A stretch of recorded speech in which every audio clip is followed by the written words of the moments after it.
first alert forecast, we're really focused on the fact that that timing of that evening batch is coming in kind of right after school's let out. It's now into that evening drive time. Make sure the kids still have the umbrella. Make sure you've got one too, because we do have storms stirring around in the afternoon ahead of that main batch that'll spread out for that evening drive time. So 71 degrees this morning, spotty rain early afternoon to evening is that transition period. So you can see a few storms developing and then it spreads out. And that's when we could have some visibility issues, some hydroplaning risks on the roads. So still hitting more of a timing impact there with folks on the roads there at 5, 6, 7 p.m. But again, still get that steamy side out ahead of it. 71 at 7 to 85 at noon, high today 90, but of course feeling hotter. Feels more like mid 90s as we have plenty of time to heat up.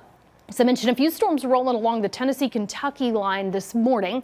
Looks to arrive mid to late morning and drive along the Tennessee-Kentucky line. Helps to create a couple pop-ups here. Anderson to Knox on the southern edge, but really it is driving right here, moving east, and that'll continue to move on. Then another batch will head our way for the afternoon. Again, that's where we get these few pop-ups around 3 to 4, and then that line of storms really advances onto the plateau between 5 and 6 o'clock towards the valley. Heavy rain, some frequent lightning. This can lead to those hydroplaning risks and the visibility issues that come with heavy rainfall. 7 p.m. then spreading out into more of the southern half of our area, still in the valley, downpours and storms. 8 o'clock, the majority of our area seeing the rain and storms lined up from the plateau to the mountains. By 9 to 10, though, it'll mainly be mountains with a few stragglers there behind it. A couple of showers and storms still left over, but becoming spotty later tonight. So when we add up that rainfall potential for today, you can see where if you move along the Tennessee-Kentucky line and then it fills in on the tail end of the day. So that's where a lot of us fall in these areas of blue, that ½ an inch to an inch.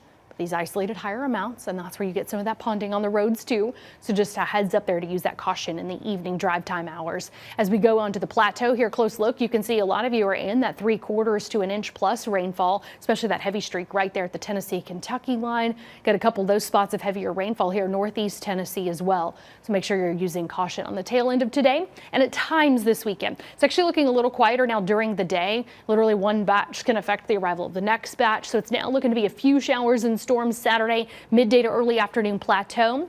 Sliding across East Tennessee during your afternoon. So there's where we go to more of a widely scattered batch of rain and storms during the day Saturday.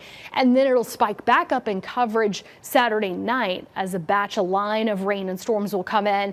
Could wake you, but also better timing there to have it come in during the overnight hours Saturday night. So that does at least help where we get some of these streaks of that 1/4 to ½ an inch. And then Sunday, we've got a few more storms to fill in here. So your weekend is still more scattered at times or on and off throughout your weekend. I do think that delay, though, till more so tomorrow night for a better coverage will give us a chance to heat up a little more Saturday, going from 70 in the morning to 81 at 11. To a high of 89, and then we'll have a few showers and storms left over Sunday morning. In your first alert futurecast, you can see those still lined up, mountains, and then we'll create a few pop-ups during the afternoon. So more of a mix of sun and clouds and becoming spottier on the rain and storm still for your Saturday afternoon to evening. So hopefully some good news there where we have some windows of time at times during the day Saturday, at times during the day on Sunday especially. But notice the heat starts getting chipped away with each of those batches. Then the humidity falls back. That's the difference we'll feel going into next week. Actually, even some upper 50s to low 60s for morning lows going through midweek next week, thanks to that lower humidity.